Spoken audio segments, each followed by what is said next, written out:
We wrap up our Monday practice, Tuesday style practice. Finally, game week is here. Very appreciative of that. And certainly the energy, the excitement out there, and the physicality was what we want for a Tuesday type of practice. So had a great day on Saturday as well, with not only a mock scrimmage but situational play between the ones and the twos, as well as ending practice with a great moment for a couple of guys that have put a lot of hard work into this program, a couple of guys that came in as walk-ons and were placed on scholarship for this season, and Nate Hukalani and Ryan Walk. And with that being said, open to questions. James Krupia from the Oregonian. You guys can unmute yourselves today. Mario, at quarterback, how long can the competition continue in earnest, and how are the reps split today, and how will they be split tomorrow? Or Wednesday, excuse me. We're continuing to split them up like we have been. And, at this point in time, and I know it's good, and I know it helps the media to have as much information as you can, but also when you play game one, opening game of the season, it doesn't there's no value to a team giving up every detail of what they're doing. So I respectfully just decline to give out information on who's starting at certain positions because we'd rather let the opponent figure that out. Quite honestly. So with that being said, and some of the stuff, already who's playing and who's serving in a backup role or reserve role, but that's going to be our philosophy with that up until game one. Matt Preen, 247 Sports. Yeah, I was going to ask Mario kind of along the lines of the offensive line. It just feels like there could be a lot of shuffling if injuries or COVID or, like you just said, not giving out any information. What do you just evaluate that depth chart right now? Well, I like the fact I feel we're almost at 9. I think by the end of the week, we feel that we'll have 9 players that can start for us and play winning and championship football for us. So on the depth chart, you'll see a significant amount of oars, and those are there in a positive manner. And today, instead of alternating constantly, what we do is we take certain team periods and situational periods and work different guys in different combinations. In different sets in practice, and that really helps guys work with each other and gel. And it was a very successful day of practice with the offensive line, as well as the rest of the offense. So pretty impressed with that group. Eric Scopel, 247 Sports. Injury / opt-out question, Mario. Anybody that we know is unavailable this week, and which other players might be, game time decisions we decide to later upon? Yeah, nothing else has come up as of late. I know we'll reassess everything at the end of the day and certainly at the end of the week. Tomorrow there's no practice. Tomorrow being a day off for the players, anything they do is voluntary. And then we're back at it Wednesday. Wednesday's a very physical practice as well. So our final injury report, as to what goes public, again, that's at the discretion of us here in the program. But there's nothing new to report in terms of our health going into the game. Julian Minenson, KZI.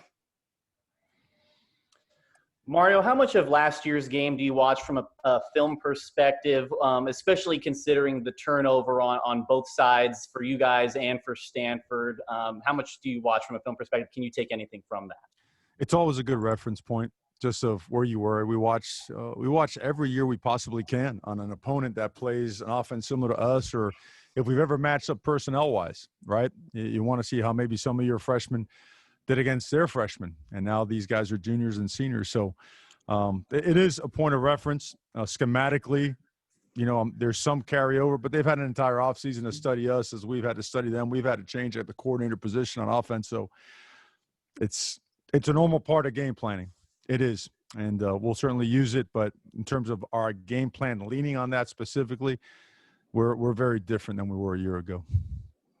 Kevin Wade, 247 Sports.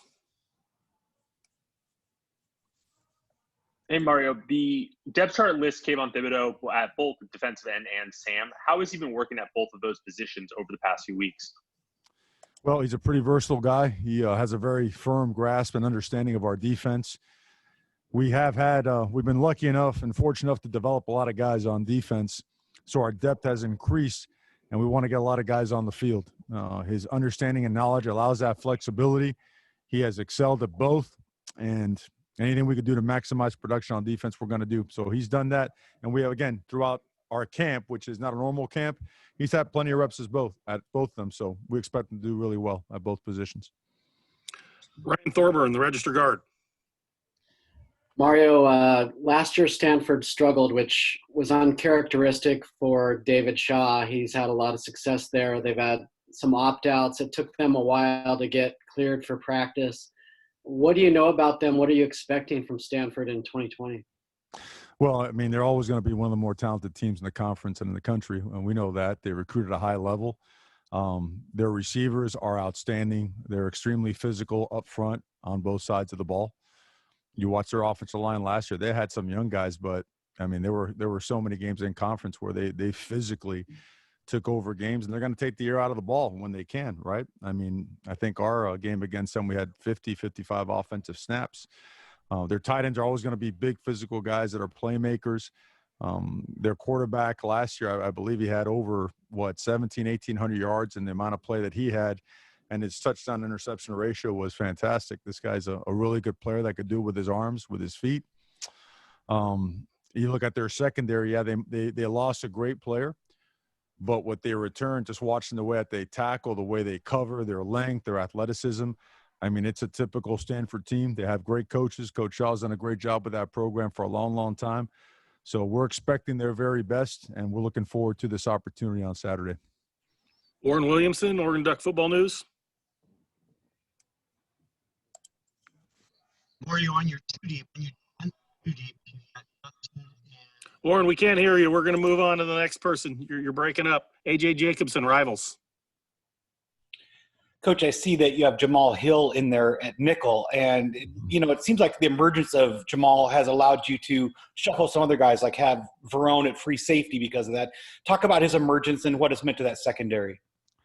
Jamal's a really physical, explosive guy. He's when you're recruiting guys like that, you look at him like size, speed guys. He's 6'1", maybe a little bit more. I'm not sure. I think we list him at 6 feet, but that's off. I mean, he is a 210-pound guy that can run and strike and cover. He's got great hips. He's got great length, catch-up speed, closing speed, great instincts, great ball skills, very versatile player. You're going to see Jamal play a lot of things before he leaves Oregon. He's a really good one. But because of his emergence, you mentioned Verone. Verone has really been a productive guy for us, and he's emerging more, as a leader, and his flexibility allows for other guys to get on the field. And, we've talked about Pickett and Stevens and some of these other guys, Jordan Happel getting here, and I don't want to miss anybody, but we just feel like we have a good amount of the right kind of depth there. Guys that are knowledgeable, that have flexibility and versatility, allows Coach Avalos to call and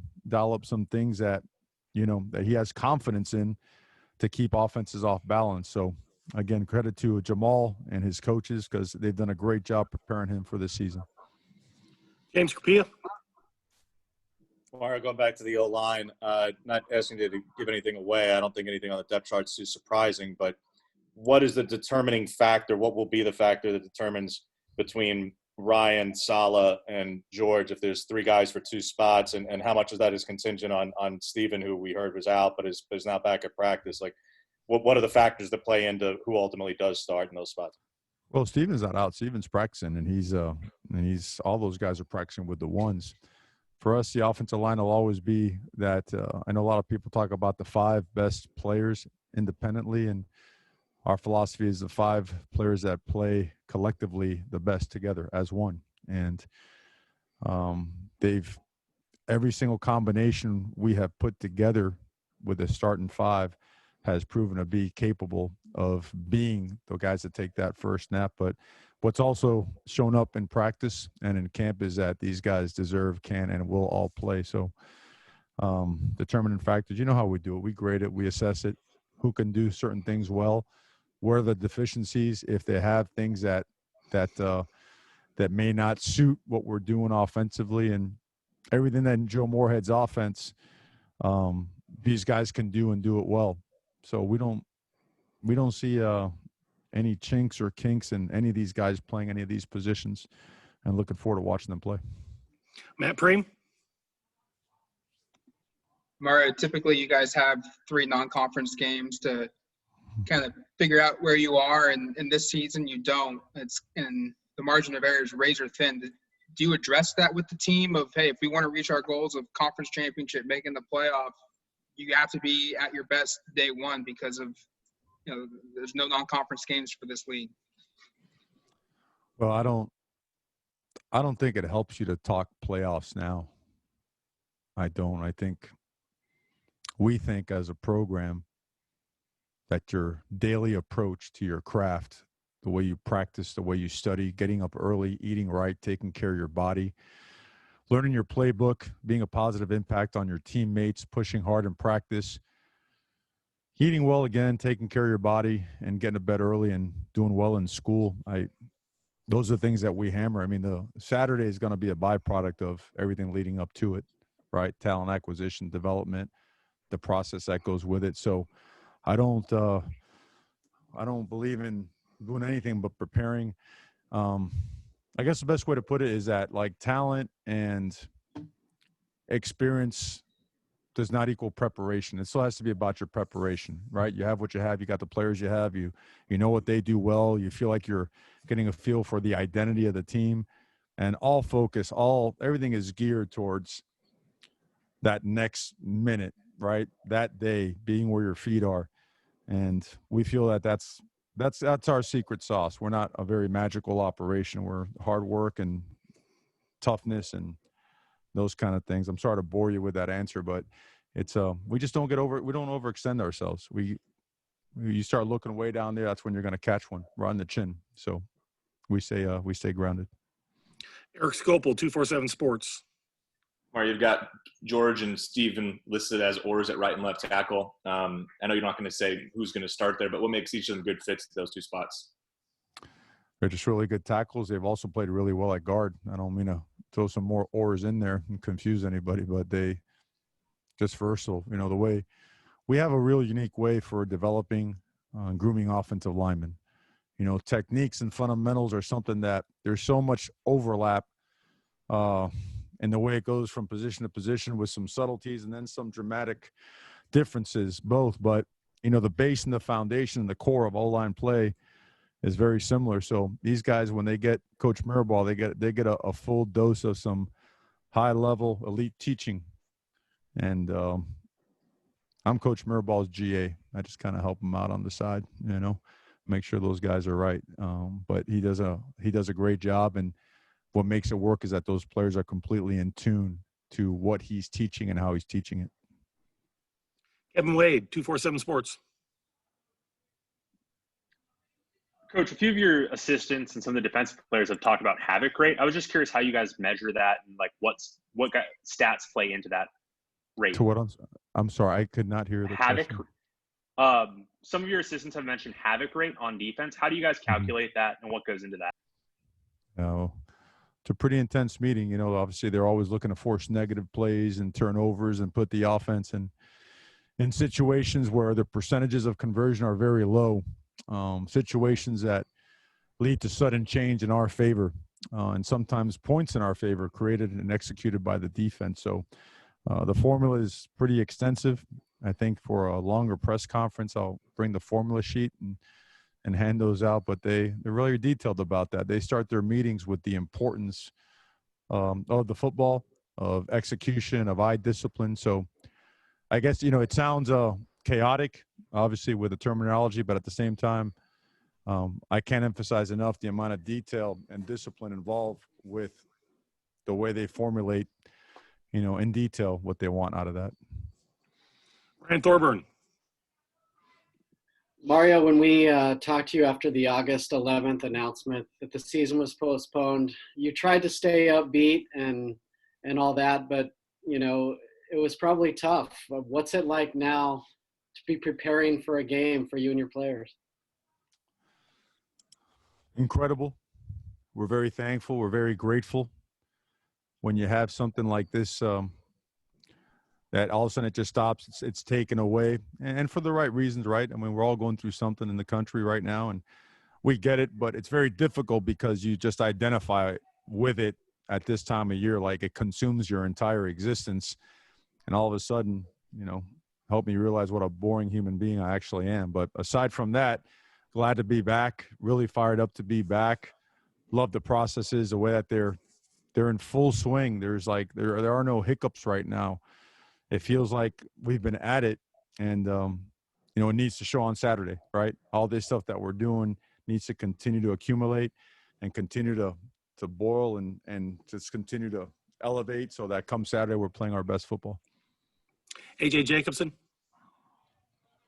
Coach, as you kind of alluded to earlier, there's a lot of oars on the organizational chart, particularly on offense. There's just one on defense. There's a whole bunch of on offense.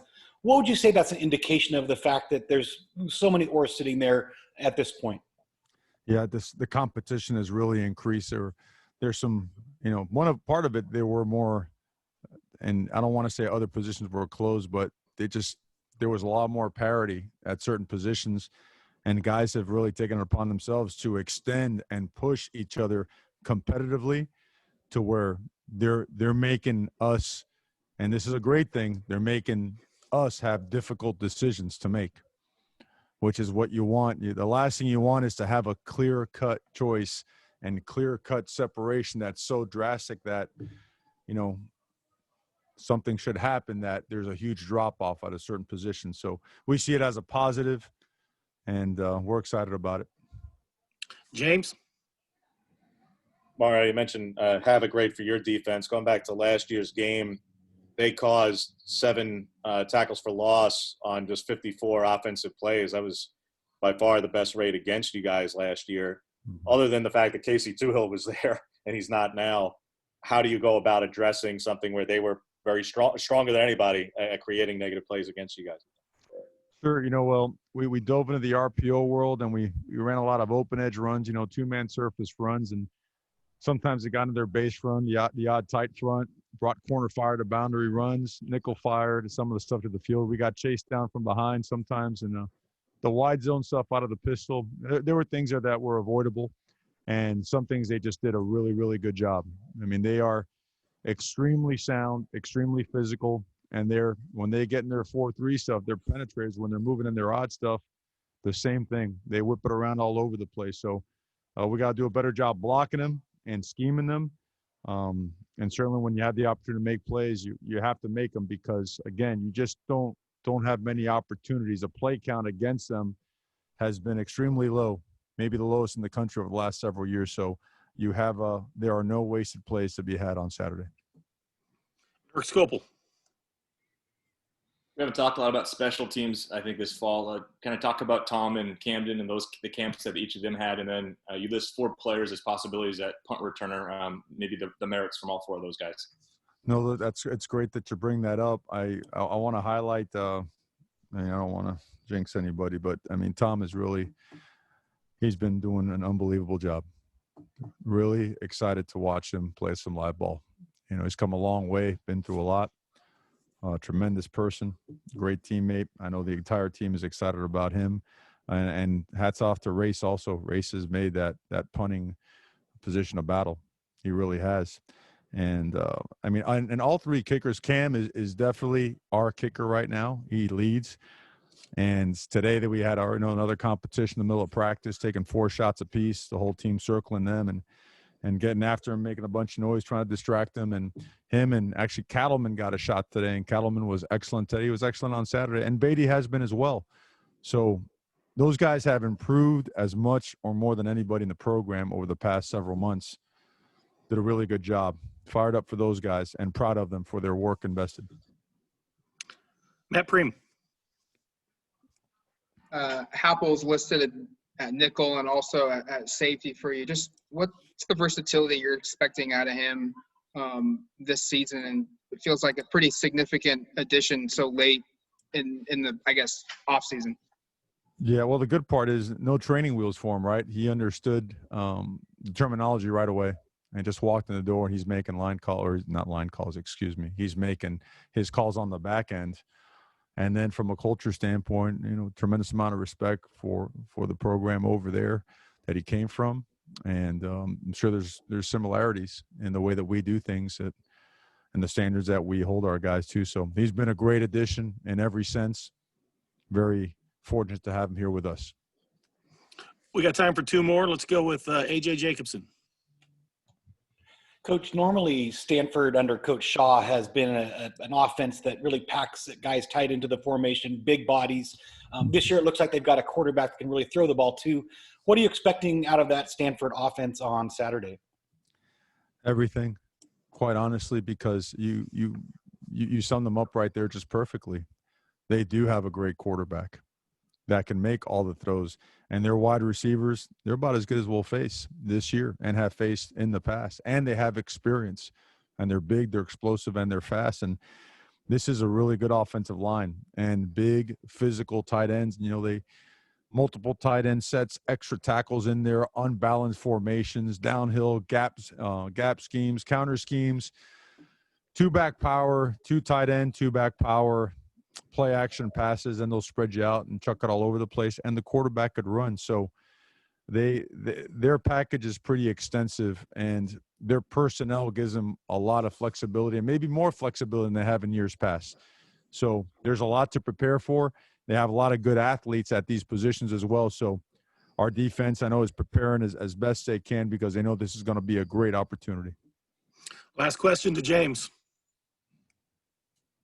Mario, you mentioned watching a lot of other games. I was curious, do you watch each week Steve Shaw's rules videos and breakdowns, and if anything stood out, because whether it was the Auburn botch snap or the kick return, I think it was by Bama against Tennessee, that was really pretty brilliant with the illegal touch out of bounds to force a kick out of bounds. Anything that stuck out among some of those videos and takeaways that really kind of boil down more than just watching games ad nauseum, really specific plays that come up?